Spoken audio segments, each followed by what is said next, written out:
मेरी ऊर्जा के स्रोत प्यारे बच्चों, सदा खुश रहो, सफलता तुम्हारे कदम चूमे।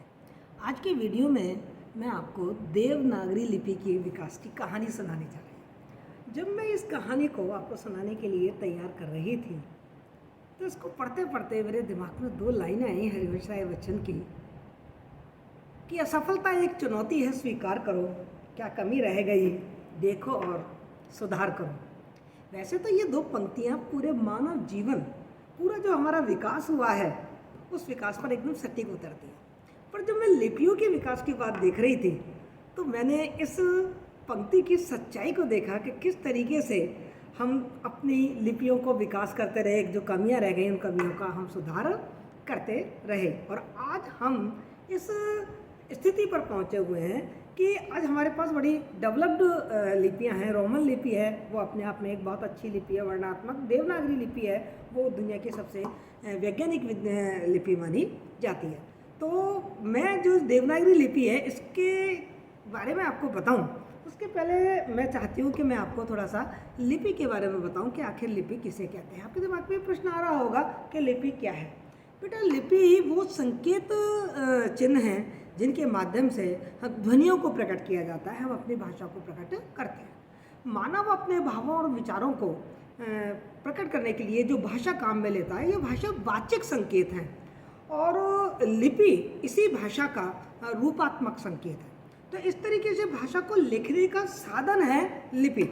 यदि भाषा में लिपि नाम की कोई चीज़ नहीं होती तो आप मान के चलिए कि अनेक भाषाओं और अनेक संस्कृतियों से और अपने पुराने जो ज्ञान है उस ज्ञान से और नॉलेज से हम महरूम रह जाते हैं, उनको नहीं पढ़ पाते। देख लीजिए ना, सिंधु घाटी की सभ्यता की लिपि को हम पढ़ नहीं पा रहे हैं तो हम सिंधु घाटी सभ्यता के बारे में बहुत सीमित नॉलेज रख रहे हैं, उनके बारे में डिटेल हमको नहीं मालूम होती। जो लिपि होती है वो हमारी प्राचीन उपलब्धियों को सुरक्षित रखने का एक साधन है। अब देखते हैं लिपियों का उद्भव हुआ कैसे। मतलब जब हम लिपियों के इतिहास की बात को पढ़ते हैं तो ये बात स्पष्ट हो जाती है कि ईसा मसीह के जन्म से 4000 वर्ष पहले तक लिपि के विकास के हमें कोई चिन्ह या किसी प्रकार का कोई लिपि के बारे में हमें नहीं मिलता, कोई चिन्ह भी नहीं मिलता, कोई चित्र भी नहीं मिलता। लेकिन ईसा मसीह के 4000 के जन्म के 4000 साल पहले से जो क्रम शुरू हुआ, 4000 साल पहले से लेकर और 1000 ईसा पूर्व तक लिपियों के विकास की विभिन्न जो उनकी प्रयास हैं, उनकी जो विधियां हैं, वो हमको देखने को मिलती है कि किस तरीके से लिपियों का क्षण क्षण विकास हुआ। आप देखिए 3000 साल लगे, कितने हजार साल लग रहे हैं? 3000 साल लग रहे हैं केवल इनको थोड़ा सा विकसित होने में। और 1000 साल पूर्व, आज से 1000 ईस्वी पूर्व से हम देख रहे हैं कि लिपियों का बहुत अच्छी तरीके से विकास हो चुका है। तो सबसे पहले जो हम लिपि देखते हैं वो देखते हैं चित्रलिपि। हुआ क्या था, मानव उस समय इतना ज़्यादा डेवलप तो था नहीं, आदि मानव के रूप में रह रहा था। तो वो क्या करता था कि अपनी किसी बात को किसी दीवार पर आड़े टेढ़े चित्र बनाकर या आड़ी टेढ़ी लाइनें खींचकर या पत्तों पर या ज़मीन पर या मिट्टी के ऊपर या कोई वस्तु उसने बनाई है, कोई घड़ा वगैरह, तो उसके ऊपर लाइनें खींचकर और चित्र बना बनाकर अपनी जो भाव होते थे, जो विचार होते थे, उनको प्रकट कर दिया करता था। इस तरीके से चित्रलिपि का विकास हुआ। ये जो चित्रलिपि है इसकी सबसे बड़ी खास बात क्या है? सर्वबोध्यता। क्योंकि इसमें जिस चीज़ के बारे में बताया जाता है उसका चित्र बना दिया जाता है। जैसे मतलब घोड़े के बारे में बता रहे हैं तो घोड़े का चित्र बना देंगे, कुत्ते के बारे में बताया जा रहा है तो कुत्ते के चित्र बना देंगे। तो इससे क्या होता है कि व्यक्ति फटाफट पहचान जाता है। उसको यदि किसी लिपि की पढ़ना नहीं आता, लिखना नहीं आता, तो वो चित्र को देख के कह देगा कि ये बिल्ली है, हिंदी वाला कह देगा बिल्ली है और इंग्लिश वाला कह देगा ये कैट है। तो इस तरीके से जो चित्रलिपि है वो बहुत ही सर्वबोध्य लिपि थी। लेकिन इसकी काफ़ी कमियाँ भी थी। कमी क्या थी कि ये जो लिपि है चित्रलिपि, इसमें संकेतों की भरमार, मतलब हर वस्तु के लिए आपको एक अलग अलग प्रकार का जो चित्र है वो बनाना पड़ेगा। दूसरे, इसमें समय बहुत लगेगा, स्थान बहुत लगेगा। और साथ ही साथ हम ये देख रहे हैं कि हर व्यक्ति चित्र बनाने के लिए इतना सामर्थ्य तो नहीं होता कि वो चित्र बना के चीज़ों को प्रकट कर सके। और सबसे बड़ी कमी जो हमें इसमें लगी वो ये लगी कि इसमें हम केवल भौतिक वस्तुओं को, स्थूल वस्तुओं को तो प्रकट कर पाते थे पर अपने भावों को प्रकट नहीं कर पाते थे। इसलिए चित्रलिपि में हम श्रद्धा, प्रेम, उत्साह, क्रोध इनको व्यक्त नहीं कर सकते थे। तो धीरे धीरे इस चीज़ का विकास हुआ। अब हुआ क्या, अभी जैसे अपन ने कहा ना कि असफलता एक चुनौती है, स्वीकार करो, क्या कमी रह गई देखो और सुधार करो। तो वो हमने फिर सुधार किया। हमने क्या सुधार किया? हमने ये देखा कि चित्रलिपि में क्योंकि केवल स्थूल चीज़ों का ही बताया जा सकता है, उन्हीं को प्रकट किया जा सकता है, तो भाव भी होने चाहिए। तो फिर क्या हुआ कि चित्रलिपि से ही भावमूलक लिपि का विकास हुआ। अब इस भावमूलक जो लिपि थी उसमें केवल स्थूल वस्तुओं का ही अंकन नहीं किया जाता था, मतलब जो वो चित्र अंकित किया जाता था उस, जैसे मान लो कान को अंकित किया तो कान मतलब कान है, लेकिन कान का भाव ये भी है कि हम सुनने की बात कर रहे हैं कि इससे सुना जा सकता है। जैसे पैर रख दिया तो पैर का प्रतीक तो है ही, लेकिन पैर का प्रतीक मतलब ये चलने का प्रतीक है। आप लोग करते हैं ना, एक दिल बनाते हैं और उसमें तीर लगा देते हैं, किसका प्रतीक है ये कि प्यार हो गया, है ना। इसी तरीके से आपने देखा होगा कि जहाँ खतरे की बात होती है वहाँ आपने देखा होगा खोपड़ी होती है और ऐसे करके हड्डी लगा दी जाती है। तो इनसे आपको ये समझ में आ जाता है कि इसका क्या भाव है। तो ये भावमूलक लिपि विकसित हुई। लेकिन ये जो भावमूलक विधि है इससे भी हम अपने भावों को और विचारों को पूरी अच्छी तरीके से प्रकट तो नहीं कर पा रहे थे। तो फिर इसमें और डेवलपमेंट हुआ। और डेवलपमेंट क्या हुआ कि इस लिपि में चित्रात्मकता के साथ साथ अब ध्वनि मूलक चिन्हों को भी शामिल किया गया, उन संकेतों को भी शामिल किया गया। इसलिए इस लिपि को भाव ध्वनि मूलक लिपि कहा जाता है।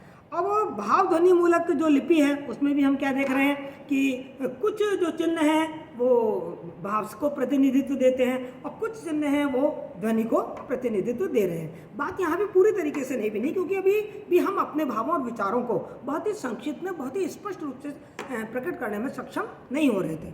तो इस लिपि की अंतिम कड़ी के रूप में हमारे सामने आती है ध्वनि मूलक लिपि। तब जब इंसान चिन्हों और चित्रों के माध्यम से विचारों और भावों को अभिव्यक्त करने में पूरी तरीके से सक्षम नहीं हुआ तो उसने अनुभव किया कुछ नई चीज खोजनी चाहिए। तो उसने क्या किया, ध्वनि चिन्हों का आविष्कार किया और उन ध्वनि चिन्हों का, वर्णों का आविष्कार किया और उनको किसी ध्वनि का प्रतीक बना दिया। अब जो ध्वनियाँ थी वो किसी चिन्ह के माध्यम से लिखी जाने, सरलतापूर्वक लिखी जाने लगी। ध्वनि चिन्ह में ही लिपि का जो वास्तविक रूप है वो हमारे सामने निखर कर आया और सहजता से, सरलता से हम अपने भावों और विचारों को उन लिपि चिन्हों के माध्यम से प्रकट करने लगे, अपनी ध्वनि को प्रकट करने लगे। इस तरीके से जो ध्वनि मूलक जो लिपि है वो भी हमें दो भागों में बटी, बाद में धीरे धीरे विकास हो रहा है ना, वो भी दो भागों में बटी। उसमें एक लिपि है अक्षरात्मक लिपि और दूसरी लिपि है वर्णात्मक लिपि। अब हमें यह भी जान लेना चाहिए कि अक्षरात्मक लिपि क्या है, क्योंकि देवनागरी अक्षरात्मक लिपि है और वर्णात्मक रोमन लिपि वर्णात्मक लिपि है। तो हमको ये नॉलेज होनी चाहिए कि अक्षरात्मक और वर्णात्मक लिपि में दोनों में क्या अंतर है। मैं आपको समझा देती हूँ कि जो अक्षरात्मक विधि है इसमें क्या होता है, लिपि में ध्वनि समूह, यानी कि जो अक्षर है वो लिपि की इकाई होते हैं। जैसे हमने शब्द बोला कक्ष, तो हमको इसमें दो ही अक्षर दिख रहे हैं, एक क दिख रहा है और एक क्ष दिख रहा है, क्लियर, दो अक्षर दिख रहे हैं। लेकिन इसमें बहुत सारी ध्वनियाँ सम्मिलित हैं, केवल हम अक्षरों का प्रतिनिधित्व कर रहे हैं, इसमें हम ध्वनियों की बात नहीं कर रहे हैं। लेकिन यही कक्ष यदि रोमन में लिखा जाए तो क्या लिखेंगे वो, के ए के एस एच ए ऐसे करके लिखेंगे। तो कितनी ध्वनियाँ हो गई, एक के की हो गई, फिर ए की हो गई, फिर के की हो गई, फिर श की हो गई, फिर एच की हो गई, इस तरह। तो वहाँ अलग अलग ध्वनियों का बंटवारा किया गया है जिन्हें वर्ण कहते हैं। तो रोमन जो विधि है, रोमन जो लिपि है वो वर्णात्मक लिपि है और देवनागरी लिपि है वो अक्षरात्मक लिपि है। मुझे लगता है आप लोगों को अक्षरात्मक लिपि और वर्णात्मक लिपि इन दोनों का अंतर भी अब समझ में आ गया होगा। हमने देखा कि किस तरीके से जो चित्रलिपि है वो लिपि की प्रारंभिक स्थिति थी, उस प्रारंभिक स्थिति से किस तरीके से आज की लिपियां विकसित हुई। ये लिपि के हमने थोड़े विकास का क्रम देखा, लेकिन इसी बीच में दो लिपियां और विकसित हुई जिनका प्रयोग इंसान तब से लेके आज तक करता ही चला आ रहा है। चाहे लिपियां कितनी भी विकसित हो जाएं, पर ये जो दो लिपि मैं बताने जा रही हूँ इनका प्रयोग हम आज भी करते हैं। एक लिपि है सूत्र लिपि। मतलब आप आश्चर्य करेंगे, कुछ दिनों पहले की बात है कि हम बैठे हुए थे स्टाफ रूम में और हमें किसी चीज़ को याद रखना था कि ये चीज़ याद रखनी है। मैंने कहा यार मैं तो घर जाके इन चीज़ों को भूल जाती हूँ। तो मेरी जो कलीग थी उन्होंने कहा ऐसा करो आप साड़ी के पल्लू में गांठ लगा दो। मैंने कहा हाँ, गांठ लगाने से कोई चीज़ कैसे याद रह जाएगी। बोले देखो तो सही, अब याद तो कर, लगाओ तो सही। अब जैसे घर जाओगे और साड़ी को उतारोगे तो आपको साड़ी में गांठ दिखेगी और जैसे गांठ दिखेगी आपको याद आ जाएगा कि आपको कल हिंदी की किताब लेकर आनी है, क्योंकि आपको मैं यही बात करके ये गांठ लगवा रही हूँ।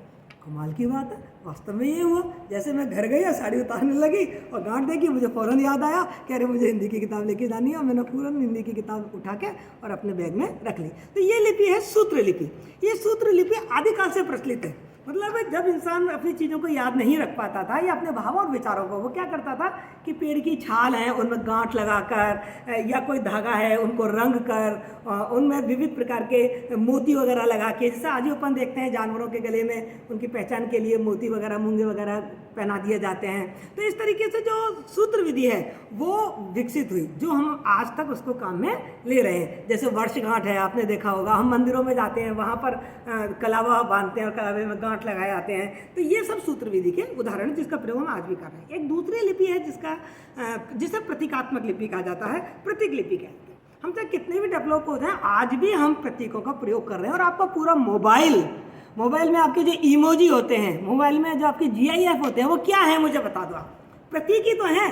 यदि हंसना बताता है तो आप हंसने वाली इमोजी लगा देते हैं, रोने की बात बतानी है तो आप आंसू वाली इमेज लगा देते हैं। तो ये सब प्रतीक लिपि के ही उदाहरण हैं जो किसी न किसी रूप से हमारे संप्रेषण को विकसित करते हैं, संप्रेषण को गति देने में बहुत ज़्यादा हेल्पफुल होते हैं। मतलब प्राचीन काल से हम इन प्रतीक विधियों का प्रयोग करते आ रहे हैं। यदि आपको याद हो तो आपने 1857 की क्रांति पढ़ी होगी, और 1857 की क्रांति में जब राजाओं को, एक दूसरे राजाओं के पास ये संदेश भेजना था कि क्रांति के लिए तैयार हो जाइए, अंग्रेजों के विरुद्ध क्रांति करनी है, तो उन्होंने एक चिन्ह बना लिया था। रोटी भेजते थे, भूखे मर जाओगे क्रांति नहीं करोगे तो, और लाल फूल भेजा करते थे। तो इस तरीके से कमल का फूल, तो इस तरीके से ये प्रतीक था।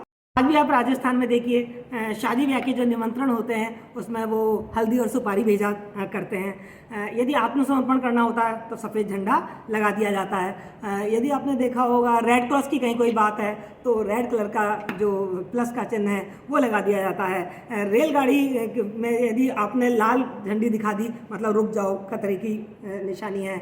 यदि हरी झंडी दिखा दी तो चले जाओ। आपकी ट्रैफिक लाइट में क्या है ना, जो ग्रीन लाइट है वो आपके जाने का प्रतीक है, रेड लाइट है वो रुकने का प्रतीक है, और जो आपकी येलो लाइट है वो रेडी टू गो का प्रतीक है। तो इस तरीके से प्रतीकात्मक विधि का भी विकास हुआ लिपि का, जिस लिपि का प्रयोग हम आज तक करते चले आ रहे हैं। तो इस प्रकार मैंने आपको देवनागरी लिपि पढ़ाने से पहले थोड़े लिपि के उद्भव की बात बताई, लिपि का विकास कैसे हुआ ये जानना बहुत ही जरूरी था। अब बात कर लेते हैं कि भारत में लिपियों का विकास कैसे हुआ। भारत में लिपि के ज्ञान की प्राचीनता पर कोई प्रश्न चिन्ह नहीं लगाया जा सकता। सब जानते हैं, हम भी जानते हैं और सारी दुनिया जानती है कि भारत में जो लिपि का विकास है वो काफ़ी प्राचीन काल से हो चुका था। मतलब बौद्ध काल में हमको लिपि चिन्ह पूरी तरीके से मिलते हैं, और सिंधु घाटी सभ्यता में तो हमको लिपि चिन्ह दिखाई देते हैं। तो भारत में लिपि चिन्हों की और लिपि के ज्ञान की प्राचीनता पर कोई भी प्रश्न नहीं लगाया जा सकता। भारत में जो लिपियों का विकास है इसको मुख्यतः हम 3 भागों में बांट सकते हैं। सबसे पहला है प्राचीन काल। प्राचीन काल जो 500 ईसा पूर्व से लेके और 300 ईसा पूर्व तक माना जा सकता है। उसके बाद मध्यकाल जो 300 ईसा पूर्व से लेके और 1000 ईस्वी तक, यानी कि जो पहला काल है वो आपका 500 से 300 ईसा पूर्व की बात है, और उसके बाद 300 ईसा पूर्व से लेके और 1000 ईस्वी तक, यानी कि करीबन 1300 साल। और आधुनिक काल को हम 1000 से लेके अब तक मानते हैं। इस 1000 जो ईस्वी है इसमें भी आप ये देख लीजिए कि 1000 से लेके 1000 ईस्वी से लेके 1200 ईस्वी तक जो यहाँ की जो लिपि हैं उनके प्रारंभिक काल था, और उसके बाद वो धीरे धीरे विकसित होती चली गई। और हम देख रहे हैं कि 1800 ईस्वी तक हमारे यहाँ लिपियों का पूरी तरीके से विकास हो गया, और आज तक उसके बाद धीरे धीरे आवश्यकता के अनुसार हम उसमें संशोधन कर रहे हैं। प्राचीन काल में यदि हम लिपियों की बात करें तो यूँ तो हमको कई सारी लिपियों के नाम मालूम पड़ते हैं। जैन साहित्य में हमको लगभग 18 लिपियों के नाम मिलते हैं।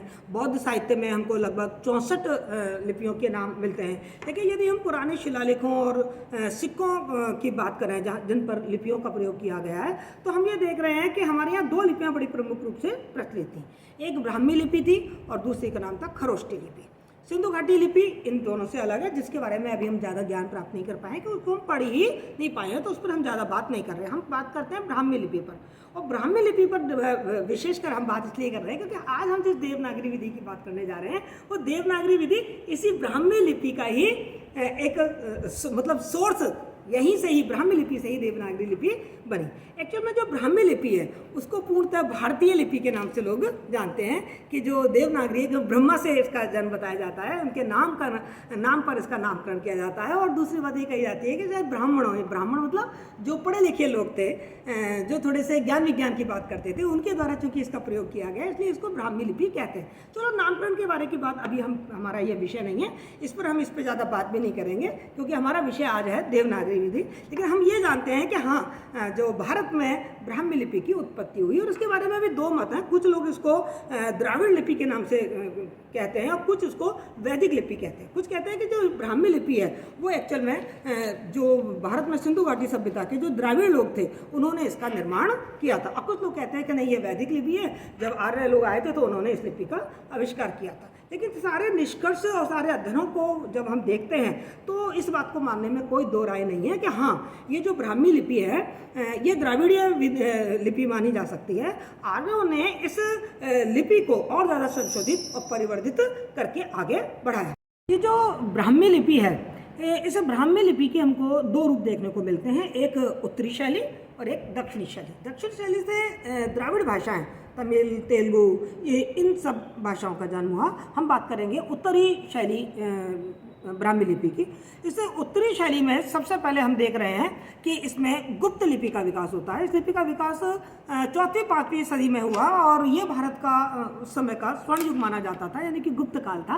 और गुप्त काल के समय में साहित्य का, भाषा का, सबका बहुत विकास हुआ था। इसीलिए उस समय चूंकि ये लिपि विकसित हुई, इसलिए इसको गुप्त लिपि के रूप में जाना जाता है। और ये लिपि हमको गुप्तवंशी जो राजा हैं उनके लेख और उनके जो राजाओं के जो मोन्यूमेंट बने हुए हैं उन सब पर हमको इनका रूप दिखाई देता है। उसके बाद क्या हुआ कि इसके अक्षर थोड़े से टेढ़े होने लगे, और जब ये टेढ़े होने लगे तो इस लिपि का नाम बदल गया और इसको हम कुटिल लिपि कहने लगे। तो इस प्रकार जो कुटिल लिपि है वो गुप्त लिपि की ही एक पुत्री है। और इसका जो डेवलपमेंट है वो हम अपने भारत में 6वीं से लेकर 9वीं शताब्दी तक देख रहे हैं। इसी कुटिल लिपि से दो लिपियाँ निकल कर आई, एक प्राचीन नागरी लिपि और एक शारदा लिपि। जो प्राचीन नागरी लिपि थी वो उत्तर भारत में प्रचलित हुई, और जो शारदा लिपि थी वो भारत के जो कश्मीर का क्षेत्र है वहाँ पर वो प्रचलित हुई। ये जो प्राचीन नागरी लिपि, जो कि मैं कह रही हूँ कुटिल लिपि से विकसित हुई, ये प्राचीन नागरी लिपि के भी हम दो रूप देखते हैं, एक पश्चिमी रूप और एक पूर्वी रूप।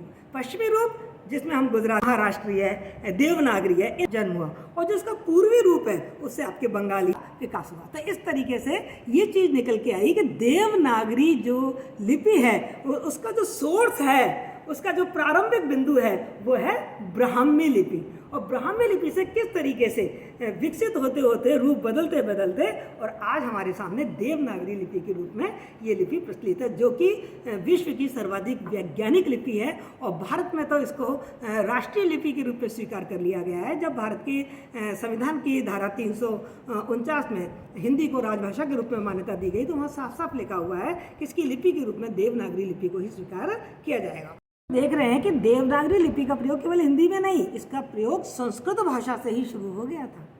तो संस्कृत में, हिंदी में, मराठी में, नेपाली में और सिंधी, ये इन सब के लिए देवनागरी लिपि ही प्रयुक्त होती है। और इसमें कोई दो राय नहीं है कि यदि हम अपनी लिपि को इस तरीके से विकसित करते रहे, संशोधित करते रहे, समय के अनुसार उसमें परिवर्तन करते रहे, तो ये लिपि धीरे धीरे अंतर्राष्ट्रीय स्तर तक भी पहुंच जाएगी। जैसे आज रोमन जो लिपि है वो चारों तरफ प्रचलित है। यदि हम भी अपनी देवनागरी लिपि में समय अनुकूल और परिस्थिति के अनुकूल परिवर्तन करते रहेंगे, थोड़ी उदारता और ग्रहण की यदि सामर्थ्य हम दिखाएंगे तो देवनागरी लिपि भी बहुत डेवलप होगी। जब हम देवनागरी लिपि के उद्भव और विकास की बात करते हैं तो हम देखते हैं कि देवनागरी विधि, जैसे मैंने इससे पहले आपको बताया कि 1000 ईस्वी से लेके और 1200 ईस्वी तक इसका प्रारंभिक काल था, उद्भव काल था। लेकिन इसके चिन्ह हमको बहुत पहले देखने को मिल जाते हैं। सबसे पहले देवनागरी लिपि का प्रयोग हमको गुजरात नरेश जयभट्ट के शिलालेख में मिलता है, जो लगभग 700-800 ईस्वी का माना जाता है। उसके बाद राष्ट्रकूट, यदि आपने इतिहास पढ़ा है तो आपको इन राजाओं के बारे में, इन वंशों के राजवंशों के बारे में जानकारी होगी। राष्ट्रकूट हैं या बड़ौदा के नरेश ध्रुवराज हैं, उन लोगों ने भी देवनागरी लिपि का प्रयोग किया। मतलब उनकी जो लिपि थी वो देवनागरी के काफ़ी करीब थी। उसके बाद हम देख रहे हैं विजयनगर साम्राज्य है या कोंकण प्रदेश है, वहाँ भी देवनागरी लिपि के चिन्ह प्रयोग में लिए जाते थे। राजस्थान के गोहिल वंश है, मारवाड़ वंश है, एक है वंश के राजा हैं, राठौड़ है, कुलचुरी है, इन सब के समय में हमको जो इनके शिलालेख हैं, जो इनके सिक्के हैं, उन पर हमको देवनागरी जो लिपि है उसके चिन्ह दिखाई देते हैं। गुजरात के जो सोलंकी राजा हैं उनके शिलालेखों में, सिक्कों में भी हमको देवनागरी लिपि दिखाई देती है। मैंने जैसे आपको बताया कि सोलंकी राजाओं ने इसका बहुत प्रयोग किया। भीमदेव प्रथम है, भीमदेव द्वितीय है, उदयवर्मन है, इन सब की जो लिपियाँ थी जो शिलालेखों पे हमको देखने को मिलती है वो काफ़ी कुछ देवनागरी लिपि के अक्षरों से और उनके लिपि चिन्हों से मिलती जुलती है। तो इस तरीके से देवनागरी जो लिपि है उसका डेवलपमेंट यदि हम देखें, उसका उद्भव और उसके विकास की यदि हम बात देखें तो जो गुजरात के राजा जयभट्ट हैं वहाँ से हमको देखने को मिल रहा है और धीरे धीरे विकसित ये होती चली गई। देवनागरी लिपि का जो जीवन है वो लगभग 1000 साल का है। इसकी उम्र अभी 1000 साल आप मान के चलिए कि 1000 साल की है। इसके विकास में जो अन्य लिपियां थी उनका प्रभाव हमें देखने को मिलता है, विशेषकर इस पर फारसी का, रोमन लिपि का और इसकी जो सजातीय लिपियां हैं, सजाती बहनें हैं जो इसकी गुजराती और मराठी, इनका प्रभाव हमको देखने को मिलता है। जैसे फारसी के प्रभाव से हम नागरी लिपि में नुक्ता का प्रयोग करना सीख गए। एक नई मतलब आगत जो ध्वनियाँ हैं वो इसमें आ गई, जैसे ज है, ग है, ख है ना, फ है, इस तरीके की जो नुक्ते वाली जो ध्वनियाँ थी वो आ गई। और रोमन विधि से आपने देखा होगा बॉल का ओ, कॉलेज का ओ, डॉक्टर का ओ, ये हमें रोमन विधि से हमने सीख लिया। मराठी विधि से हमने अ की 12 जो कड़ी है उसका प्रभाव मराठी विधि लिपि के कारण ही माना जाता है। और जो गुजराती लिपि है उससे शिरोलेखा ना लगाने का या लिपि से सीखी। तो इस प्रकार हम देख रहे हैं कि जो देवनागरी लिपि है वो काफ़ी उदार लिपि है। उसने आसपास की लिपियों से काफ़ी सीखा, अपने को संशोधित किया और ये प्रक्रिया अभी समाप्त नहीं हुई है। समय समय पर देवनागरी लिपि में बहुत संशोधन किए गए हैं। आगे जाकर हम इस पर भी बात करेंगे कि क्या क्या संशोधन किए गए हैं और संशोधित होने के बाद देवनागरी लिपि कितनी और ज़्यादा वैज्ञानिक विधि बनती जा रही है, सर्वमान्य लिपि बनती जा रही है। इस बारे पे हम बात करेंगे। और आज भी ये जो प्रोसेस है, जो प्रक्रिया है वो चालू है। देवनागरी लिपि में बराबर संशोधन हो रहे हैं और हम आशा करते हैं कि देवनागरी जो लिपि है वो निश्चित रूप से अपने आप को और अधिक परिष्कृत करती हुई, परिमार्जित करती हुई, परिस्थिति के अनुकूल अपने आप को बदलती हुई और समय के हिसाब से अपने आप को और ज़्यादा वैज्ञानिक और सरल और सहज बनाते हुए एक दिन अंतर्राष्ट्रीय स्तर पर पहुंचकर ही रहेगी। चलिए अब आगे हम बात करेंगे देवनागरी लिपि के नामकरण की बात करेंगे कि देवनागरी लिपि का जो नामकरण है वो देवनागरी क्यों पड़ा, उसकी वैज्ञानिक विशेषताओं पे बात करेंगे कि इसकी क्या क्या विशेषताएं हैं और देवनागरी लिपि में क्या कमियां रह गई हैं, इन पे बात करेंगे और कमियों को कैसे सुधारा जा रहा है, तो उन संशोधनों पे भी हम बात करेंगे। थोड़ी सी बात कर लेते हैं देवनागरी लिपि के स्वरूप की। देवनागरी लिपि दुनिया की चौथी ऐसी व्यापक रूप से प्रयुक्त की जाने वाली लेखन विधि है। ये जो लिपि है वो लगभग कम से कम 120 भाषाओं की लिपि है, जिसके नाम मैं आपको साइड स्क्रीन पे आपको दिखाई दे रहे होंगे। जो प्रमुख भाषाएं हैं हिंदी है, सिंधी है, संस्कृत है, मराठी है, कोंकणी है, ये तो मैं मैथिली है, अवधी है, ये तो मैं आपको बता ही चुकी हूँ। देवनागरी के अधिकांश लिपि प्रतीकों का विकास परंपरागत है। इसके जो प्राथमिक वर्ण हैं, इन प्राथमिक वर्ण में कुल 47 वर्ण माने जाते थे, जिसमें 14 स्वर और 33 व्यंजन थे। लेकिन जैसा कि हम जानते हैं कि देवनागरी ने काफ़ी उदारता का और विकासशीलता का परिचय दिया। धीरे धीरे दूसरी भाषाओं और दूसरी लिपियों से ये प्रभावित हुई और वहाँ से इसने काफ़ी कुछ आयात किया। जैसे मैं पहले भी बता चुकी हूँ, फारसी से हमने नुक्ते का आयात किया, रोमन से हमने ओ का आयात किया, मराठी और जो गुजराती भाषा थी उसका भी इस पर काफ़ी प्रभाव पड़ा। तो आज यदि हम वर्तमान में इसकी लिपि चिन्हों को देखें तो ये कुल 52 लिपि चिन्ह हैं। उन 52 लिपि चिन्हों को 2 भागों में बांट दिया गया है, स्वर और व्यंजन। स्वर 11 हैं, जिसमें मूल स्वर 4 हैं, 7 संयुक्त स्वर हैं और 2 अयोग वहाँ हैं। व्यंजनों को भी 7 वर्गों में बांट दिया गया है। कंठ है, तालव्य, मूर्धन्य, दंत, ओष्ठ, अंतस्थ और उष्म। तो इस तरीके से कुल मिला के हम देखें तो इसमें हमको इस समय 39 तो व्यंजन, जिसमें 4 संयुक्त व्यंजन और 2 जो द्वित्व गुण के व्यंजन हैं वो भी इसमें शामिल है। तो इस तरीके से टोटल हमको इसमें 11 स्वर, 2 अयोग वहा और 39 व्यंजन दिखाई देते हैं। जिस मैं साइड स्क्रीन पे आपको सारा दिखा रही हूँ कि वर्तमान हमारी वर्णमाला का स्वरूप क्या है और परंपरागत हमारी जो वर्णमाला थी उसका स्वरूप क्या है। तो इस तरीके से मैंने आपको देवनागरी लिपि के स्वरूप के बारे में समझाया। ये अब बात कर लेते हैं कि देवनागरी लिपि को देवनागरी ही क्यों कहा जाता है। देवनागरी लिपि के नामकरण को लेकर विद्वानों में काफ़ी मतभेद है। कुछ विद्वान कहते हैं कि चूंकि गुजरात के नागर ब्राह्मणों के द्वारा इस लिपि का प्रयोग किया गया था, इसलिए इसे नागरी विधि कहा गया और बाद में ये देवनागरी के नाम से प्रसिद्ध हो गया। कुछ विद्वान मानते हैं कि साहब ये लिपि का जो प्रचलन है वो नगरों में हुआ था, इसलिए इस विधि को हम नागरी के नाम से जाना जाने लगा और बाद में चूँकि संस्कृत भाषा की लिपि बन गई तो इसे देवनागरी भाषा कहा जाने लगा। कुछ विद्वानों का मत है कि चूँकि देवनगर यानी कि काशी, जो आज का काशी है, वाराणसी, बनारस जैसे हम कहते हैं, वहाँ पर ये अत्यधिक प्रचलित थी। उस कारण इसको, चूँकि जो देवनगर में प्रचलित थी, इस कारण इस लिपि को हम देवनागरी लिपि कहते हैं। महायान के जो बौद्ध ग्रंथ हैं ललित विस्तार, उसमें नाग लिपि का वर्णन आया है, उल्लेख आया है। वो कहते हैं कि ये नाग लिपि ही नागरी लिपि के नाम से बाद में जानी जाने लगी। विद्वान अहम शास्त्री का मानना है कि प्राचीन काल में धार्मिक उपासना के लिए कुछ तांत्रिक चिन्हों का प्रयोग किया जाता था। उनके जो यंत्र होते थे वो इसी तरीके से चौकोर उसमें लिखे रहते थे और उन यंत्रों को देव नगर कहा जाता था और जो चिन्ह थे उनको देवनागर कहा जाता था। और चूंकि देवनागरी के जो बनावट है वो उसी तरीके की है, इसलिए इसको देवनागरी कहा जाने लगा। इसी तरीके से नागरी लिपि के जो अधिकांश जो अक्षर हैं वो एक मध्यकाल में एक स्थापत्य कला प्रचलित थी जिसका नाम था नागर शैली। और नागर शैली में चौकोर जो आकार है वो हमें बहुत मिलता है और देवनागरी के जो अक्षर हैं, जो उसके वर्ण हैं, ग है, म, भ, फ, प, तो ये भी चौकोर हैं, इसलिए इनको, इस वाली विधि को देवनागरी का नाम दिया गया।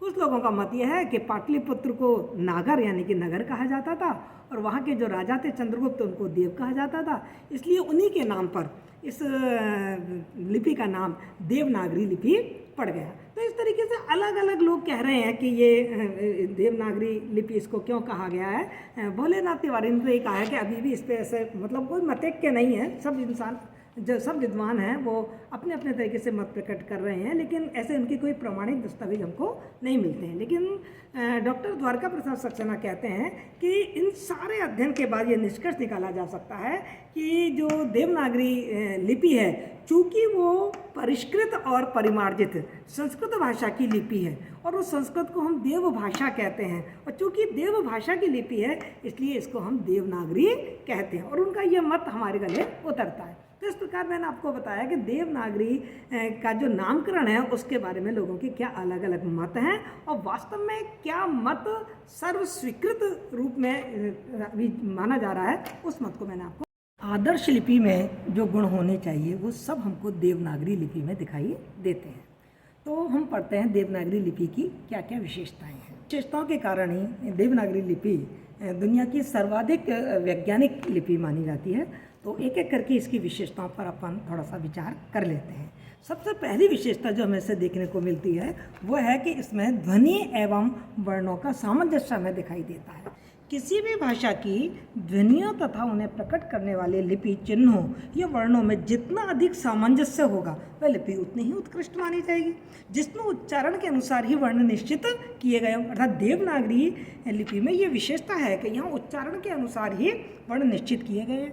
जहाँ यहाँ पर जो बोला जाता है वही लिखा जाता है और जो लिखा जाता है वही बोला जाता है। जैसा अपन कहते हैं ना, कथनी और करनी में अंतर नहीं है, ऐसे ही देवनागरी में लिखनी और बोलनी में कोई अंतर नहीं है। इसे देवनागरी की प्रमुख विशेषता माना जाता है। उच्चारण और लिखन में एक रूपता होने से ये वैज्ञानिक लिपि कही जाती है और रोमन लिपि में ये विशेषता नहीं है। वहाँ उच्चारण और लेखन में हमें भिन्नता दिखाई देती है। जैसे आप देख रहे हैं ना कि नॉलेज में ना के बोला जा रहा है, ना डब्ल्यू बोला जा रहा है और ना डी बोला जा रहा है। नाइफ में के लिखा तो जा रहा है लेकिन बोला नहीं जा रहा। साइकोलॉजी शब्द में देखिए आप, पी बोला ही नहीं जा रहा जबकि पी से स्टार्ट हो रहा है। देवनागरी में ये गलतियाँ ये होने के कोई चांसेस ही नहीं है।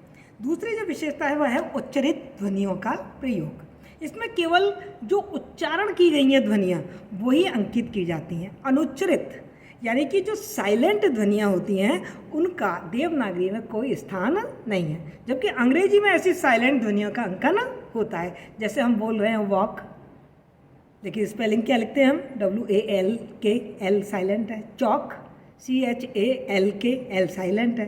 तो देवनागरी लिपि में इस प्रकार के साइलेंट वर्ण नहीं है। इस प्रकार इस लिपि में ध्वनात्मक सामंजस्य हमें बहुत ज़्यादा देखने को मिलता है। तीसरी इसकी जो विशेषता हम देख रहे हैं वो ये देख रहे हैं कि देवनागरी लिपि के वर्ण चाहे जहाँ भी प्रयुक्त हों उनका उच्चारण परिवर्तित नहीं होता, अपरिवर्तित रहता है। जबकि रोमन लिपि में एक ही वर्ण एक शब्द में जिस रूप में उच्चारण किया जाता है दूसरे शब्द में उसका उच्चारण का रूप बदल जाता है। उदाहरण देख लीजिए आप, बट में BUT यू लगा हुआ है, यहाँ पे ये यू का उच्चारण वो क्या है, अ। पुट में देखिए यू लगा हुआ है, लेकिन यहाँ पर यू का उच्चारण क्या है, ऊ है। ऐसे देखो आप, सिटी में CITY है, तो यहाँ जो सी है उसका उच्चारण क्या है, स। जबकि कैमल में सी है, CAMEL, लेकिन इसका उच्चारण क्या है, कैमल, क। तो ये कमी हमारी देवनागरी में नहीं मिलेगी। देवनागरी लिपि में नियमबद्धता है, और जो नियमबद्धता देवनागरी लिपि में हमको देखने को मिलती है वो संभवतः संसार की किसी लिपि में नहीं है। इसमें प्रत्येक वर्ण अपने निश्चित स्थान पर क्यों आता है इसका उत्तर दिया जा सकता है कि क के बाद ख ही क्यों आता है और ख के बाद ग ही क्यों आता है। ये सभी कंठ्य ध्वनियाँ हैं। हम जवाब दे सकते हैं कि इनका जो उच्चारण स्थान है उसके आधार पर ही हमने अपनी वर्णमाला में इनके क्रम निश्चित किए हैं, क्योंकि स्वर तंत्रियों में सबसे पहले कंठ आता है, और चूंकि सबसे पहले कंठ आता है तो सबसे पहले कंठ्य ध्वनियाँ रखी गई, जैसे क, ख, ग, घ, समझ गए, अ, आ, इस तरीके से। तो इस बात का देवनागरी विधि में बहुत इम्पॉर्टेंट स्थान है, और इसलिए देवनागरी विधि बहुत ही वैज्ञानिक विधि मानी जाती है। रोमन लिपि के संबंध में इस प्रश्न का उत्तर हम दे ही नहीं सकते यदि कोई बच्चा हमसे पूछ ले कि A के बाद B क्यों आता है, B के बाद C क्यों आता है। इसका उत्तर वहाँ पर नहीं है। देवनागरी लिपि में व्यंजन संयोग के नियम भी बहुत ही सुनियोजित हैं, अतः इनमें वर्तनीय संबंधी भूलों की संभावना बहुत कम रहती है। देवनागरी विधि की जो एक विशेषता हमें खास देखने को मिल रही है वह है प्रत्येक ध्वनि के लिए एक चिन्ह निश्चित किया गया है। यह देवनागरी की एक अन्यतम विशेषता है। इसमें प्रत्येक ध्वनि के लिए केवल एक चिन्ह है, जबकि रोमन लिपि और फारसी लिपि में एक ही ध्वनि के लिए कई विकल्प हैं, अतः वहाँ लिखने में भिन्नता आ जाती है और भ्रांति पैदा हो जाती है। पर देवनागरी में प्रत्येक शब्द की केवल एक ही वर्तनी हो सकती है। उदाहरण के लिए देवनागरी की जो क ध्वनि है रोमन लिपि में देखो उसको कितनी तरीके से लिखा जा सकता है। जैसे अपन ने कैट बोला, C लिखा जा रहा है। किंग बोला, के को के लिखा जा रहा है। हमने क्वीन बोला, यहाँ पे का को क्यू लिखा जा रहा है। हमने केमिस्ट्री बोला, यहाँ पे कै को CH लिखा जा रहा है। इसी प्रकार फारसी लिपि में देवनागरी की जो जय ध्वनि है उसको व्यक्त करने के लिए वहाँ 4 विकल्प हैं, जे, ज्वाद, जॉय और जाल। स्पष्ट है कि देवनागरी लिपि रोमन और फारसी लिपियों की तुलना में बहुत अधिक वैज्ञानिक लेखन विधि है। समग्र ध्वनियों की अभिव्यक्ति ये हमको देवनागरी लिपि की एक उत्तम व्यवस्था दिखाई देती है। मतलब उत्कृष्ट लिपि में ये गुण होता है कि वह किसी भाषा को समग्र ध्वनियों को लिपि संकेतों द्वारा अभिव्यक्त कर सके, और देवनागरी लिपि में ये गुण सर्वाधिक है। रोमन आदि लिपियों में जैसे ठ, अण इन ध्वनियों को लिखा ही नहीं जा सकता। देवनागरी लिपि की एक उत्कृष्ट जो विशेषता हमें देखने को मिल रही है वो ये है कि इसमें असंदिग्धता है। मतलब एक ध्वनि संकेत में दूसरी ध्वनि संकेत का संदेह नहीं होता है, और ये किसी भी लिपि की एक विशेषता होनी चाहिए, और देवनागरी इस वाली विशेषता पे खरी उतरती है। जैसे रोमन में यू को ओ भी पढ़ा जाता है और ए भी पढ़ा जाता है, जैसे भी मैंने ऊपर आपको बताया। इस प्रकार की भ्रांतियाँ वहाँ पर होती रहती हैं, लेकिन देवनागरी लिपि में ये भ्रांति नहीं होगी। देवनागरी लिपि में जो अक्षर है और जो वर्ण है उनका बड़ा वैज्ञानिक विभाजन किया गया है। इसमें ध्वनि अथवा अक्षरों का बड़ा क्रमबद्ध तरीके से और पूरे आधार और तर्क सहित विभाजन हमको देखने को मिलता है। सर्वप्रथम जितनी भी ध्वनियाँ हैं उनको हमने स्वर में और व्यंजन 2 भागों में विभाजित कर दिया है। उसके बाद हमने जो व्यंजन है उनको उच्चारण स्थान के आधार पर 7 समूह में विभाजित कर दिया है। 4 संयुक्त व्यंजन हैं, आपके जो ड़ है, ढ है, उनको भी हमने आवश्यकता अनुसार ले लिया है क्योंकि उनकी ज़रूरत है। तो हमारा जो हमारी वर्णमाला का जो विभाजन है वो बहुत ही वैज्ञानिक है। चाहे वो व्यंजनों को लेके देख लीजिए, चाहे वो ऐसे करके देख लीजिए कि ये स्पर्श व्यंजन है, ये ऊष्म व्यंजन है, ये अंतस्थ व्यंजन है, या ये महाप्राण है, ये अल्प प्राण है। इस तरीके से हमने इनका जो विभाजन किया है ना वो बहुत ही वैज्ञानिक विभाजन हमने इनको किया है। उचित लिपि चिन्ह एक और विशेषता है देवनागरी की। स्पर्श व्यंजन ध्वनि में केवल सघोष और अघोष के लिए पृथक ध्वनि चिन्ह है। प्रत्येक अल्पप्राण और प्रत्येक महाप्राण के लिए भी पृथक ध्वनि चिन्ह है। जैसे क अल्पप्राण है उसके लिए ख महाप्राण ध्वनि चिन्ह रखा गया, जबकि रोमन में महाप्राण ध्वनियों के लिए कोई अलग लिपि चिन्ह बनाए ही नहीं गए हैं। अल्पप्राण ध्वनि में ही वो क्या करते हैं, एच जोड़कर और उसका महाप्राण बना देते हैं। जैसे के में एच जोड़ा और बन गया ख। लेकिन हमारी देवनागरी लिपि में हमने अलग अलग चिन्ह बना रखे हैं। देवनागरी लिपि में अनुनासिक ध्वनियों का प्रयोग भी उसकी एक खास विशेषता है।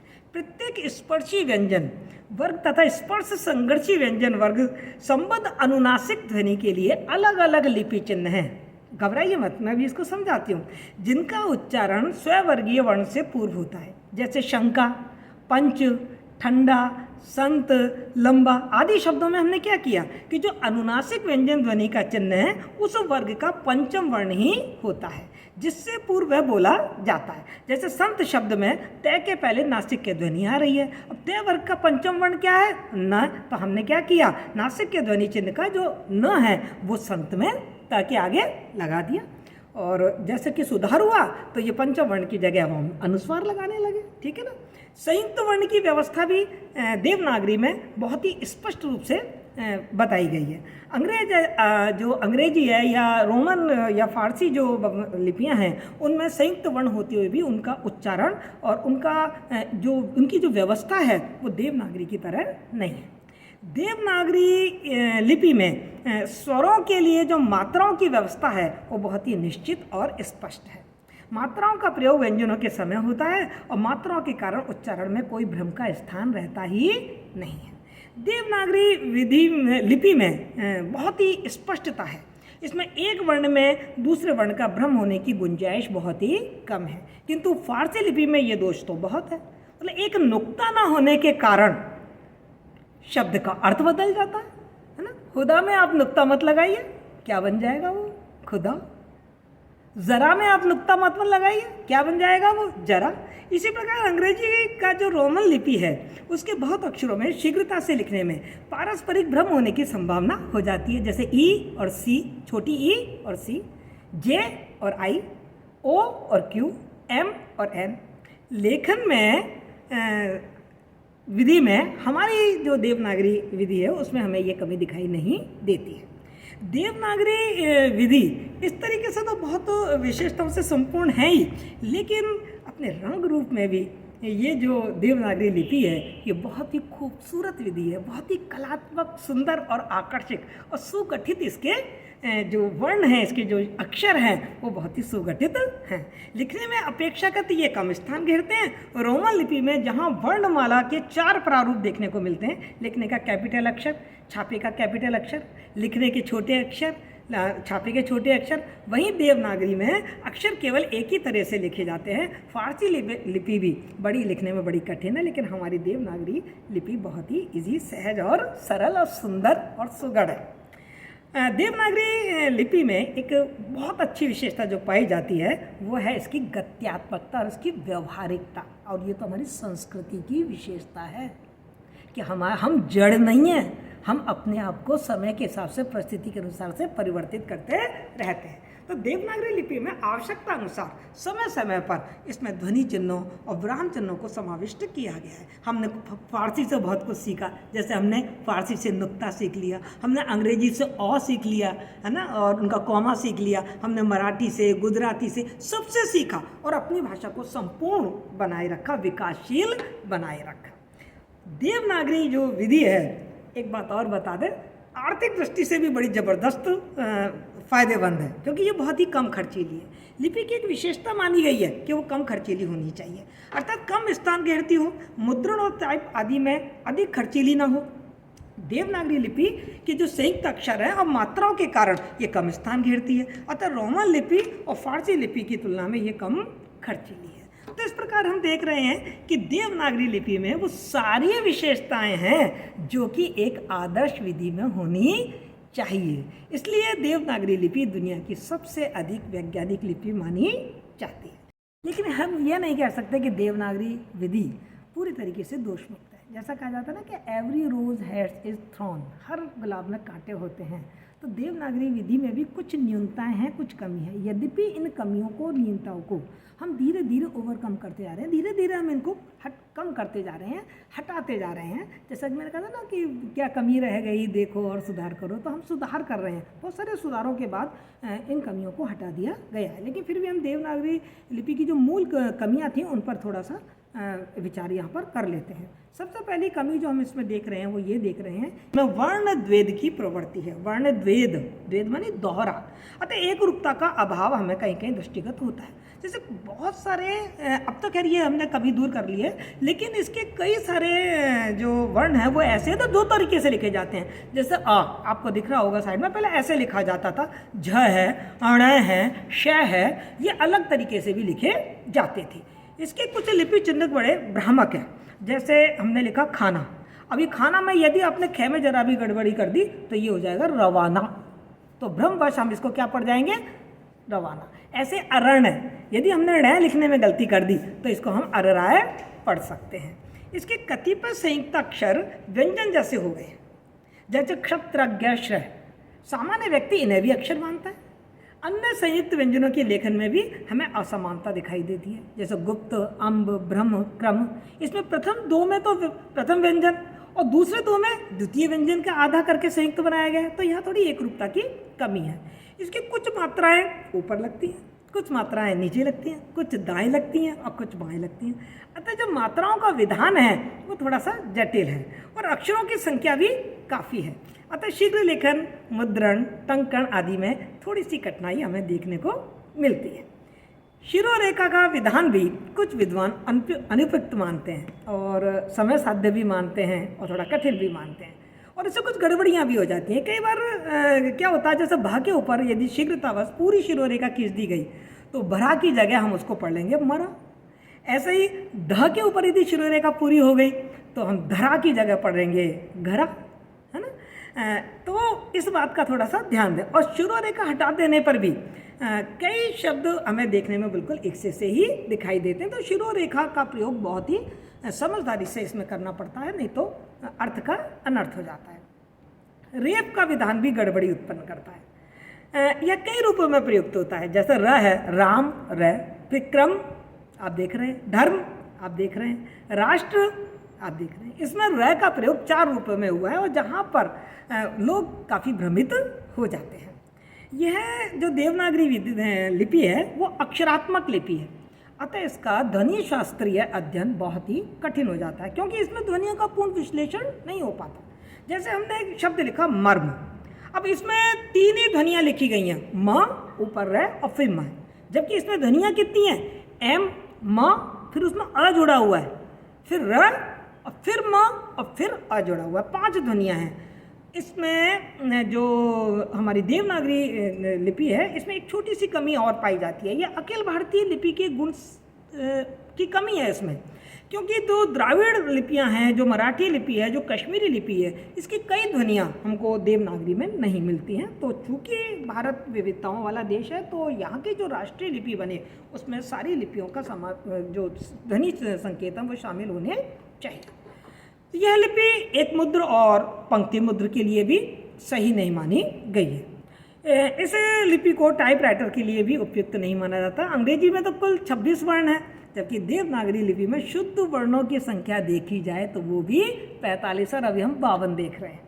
देवनागरी लिपि मुद्रण कला की दृष्टि से भी सुविधाजनक नहीं है। प्रेस में इस लिपि के लिए 120 से लेकर 700 तक के वर्णों की आवश्यकता होती है। और आप अभी देख लीजिए कि जब आप अपने कंप्यूटर पर बैठते हैं तो आप इंग्लिश तो फटाफट टाइप कर लेते हैं, लेकिन हिंदी को टाइप करने में आपको बहुत कठिनाई आती है। कहाँ बिंदी, कहाँ कॉमा, कहाँ ऊपर, मतलब बहुत ज़्यादा आपको प्रॉब्लम होती है। छोटी ई की मात्रा, बड़ी ई की मात्रा, छोटी ऊ की मात्रा, बड़ी ऊ की मात्रा, और इंग्लिश में आप फटाफट फटाफट फटाफट आपकी स्पीड थोड़ी अच्छी होती है। तो ये कुछ कमियां हमको इसमें दिखाई दे रही हैं। लेकिन जैसा कि मैंने आपको शुरू में ही कहा कि असफलता एक चुनौती है, स्वीकार करो, क्या कमी रह गई देखो और सुधार करो। तो हमने देवनागरी विधि में बहुत सारे सुधार किए, और चूंकि हमने देवनागरी विधि में काफ़ी सुधार किए, इसीलिए हमारी जो देवनागरी विधि है वो उसमें गत्यात्मकता है, उसमें विकासशीलता है, क्योंकि इसमें उदारता है। इसने क्या किया कि जो इसमें कमियां थी, खुले दिल से हम लोगों ने इस कमियों को दूर करने की कोशिश की। और जो हमारी सहोदर लिपियाँ थीं, ये जो और अंतर्राष्ट्रीय स्तर पर जो काफ़ी नामी गिरामी जो लिपियाँ थीं, उन लिपियों की जो अच्छी चीज़ें थीं वो हमने अपनी लिपि में अपनाया, और इसलिए हमारी जो लिपि है वो काफ़ी गत्यात्मक और विकासशील बनी, काफ़ी संशोधन हुए। तो हम ये देखते हैं कि इस विधि में अब तक क्या क्या संशोधन हो चुके हैं। मतलब देवनागरी लिपि में समय समय पर संशोधन जो हमने किए हैं ना, उन संशोधनों का उद्देश्य भी यही है। यही उद्देश्य है कि इसके दोषों का निराकरण किया जा सके और इसे लेखन की दृष्टि से या टंकण की दृष्टि से बहुत अधिक उपयोगी बना दिया जाए। तो इसमें जो जो सुधार किए गए उसके बारे में मैं आपको संक्षिप्त में बता देती हूँ। सबसे पहले बम्बई के महादेव गोविंद रानाडे ने एक लिपि सुधार समिति का गठन किया। तदंतर महाराष्ट्र साहित्य परिषद पुणे ने एक सुधार योजना तैयार की। उसके बाद 1904 में बाल गंगाधर तिलक, अब सब जानते हैं बाल गंगाधर तिलक को, बाल गंगाधर तिलक, हाँ, स्वतंत्र मेरा जन्म से अधिकार है और मैं इसे लेकर ही रहूँगा, याद आ गया आपको बाल गंगाधर तिलक।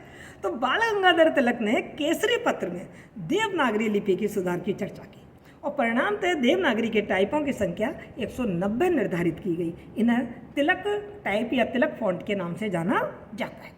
उसके बाद वीर सावरकर है, महात्मा गांधी है, विनोबा भावे हैं, काका कालेलकर ने इस लिपि में सुधार करने के काफ़ी प्रयास किए, जिससे कि ये जो लिपि है वो काफ़ी सरल और सुगम बन जाए।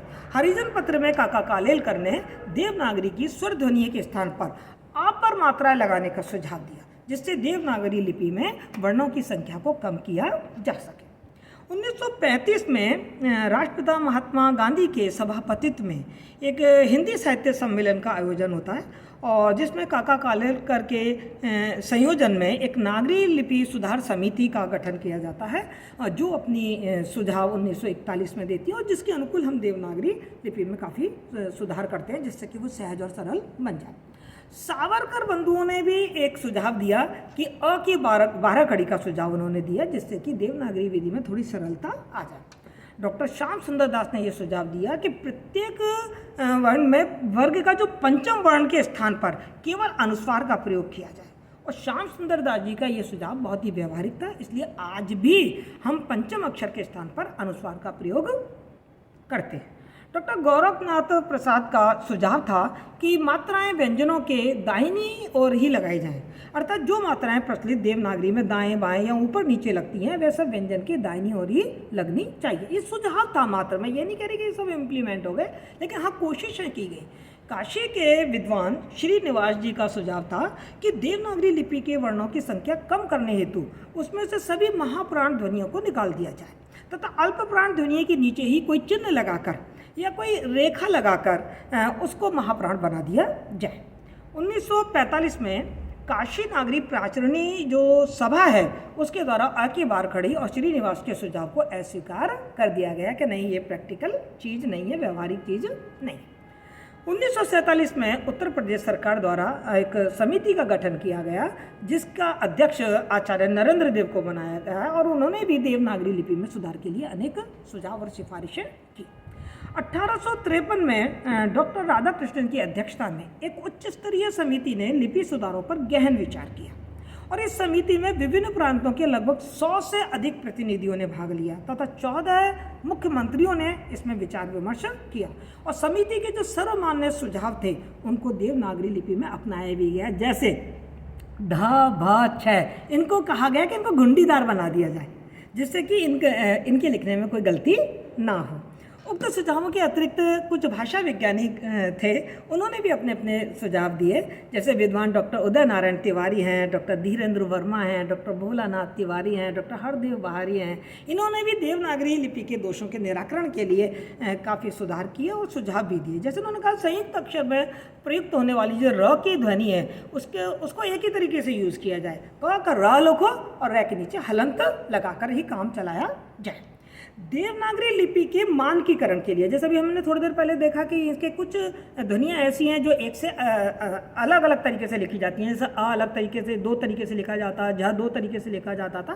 तो अब मानकीकरण कर दिया है हमारे शिक्षा मंत्रालय ने, तो ये जो कमियाँ थी वो कमियाँ भी दूर हो गई। शिक्षा मंत्रालय के देवनागरी लिपि संबंधी जो प्रकाशन है उन प्रकाशन में हमको ये कमियां दूर होती हुई दिखाई दे रही हैं। 1966 में उन्होंने मानक देवनागरी वर्णमाला और हिंदी वर्तनी का मानकीकरण 1967 में किया और ये जो मानकीकरण है धीरे धीरे इनमें और सुधार होते गए। जैसे 1983 में और संशोधन किया और 1983 में एक हिंदी वर्तनी के मानकीकरण की एक नई पुस्तक प्रकाशित हुई। उसी तरीके से 2009 में फिर से पुनर्विचार किया गया, 2016 में फिर से हमने प्रयास किया। तो इस तरीके से हम हर समय अपनी देवनागरी लिपि में सुधार और संशोधन की कोशिश करते जा रहे हैं और आवश्यकता अनुसार और आज की जो तकनीकी है, आज का जो कंप्यूटर का युग है, जो टेक्नोलॉजी का युग है, उसके हिसाब से हम अपनी देवनागरी लिपि में जो आवश्यकता है, जो परिस्थिति के अनुसार बहुत सही है और जो हमारी भाषा की आत्मा को जिंदा बनाए रखती है,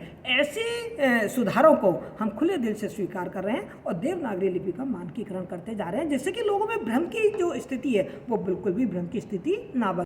कुल मिलाकर यदि हम देखें तो हम देख रहे हैं कि देवनागरी विधि एक बहुत ही उपयुक्त और वैज्ञानिक लेखन विधि है। इसे संविधान ने, हमारे भारतीय संविधान ने तो राष्ट्रीय लिपि का दर्जा दे ही दिया है, लेकिन भविष्य में यदि इसमें इसी तरीके से सुधार होते रहे जो मैंने देखा है और जिस उदारता का परिचय यदि हमारी देवनागरी लिपि देती है, तो ये जो लिपि है वो संपूर्ण भारतीय भाषाओं के लिए प्रयुक्त की जा सकती है और तब आशा हम करेंगे कि इसका नाम देवनागरी नहीं भारतीय विधि हो जाएगा।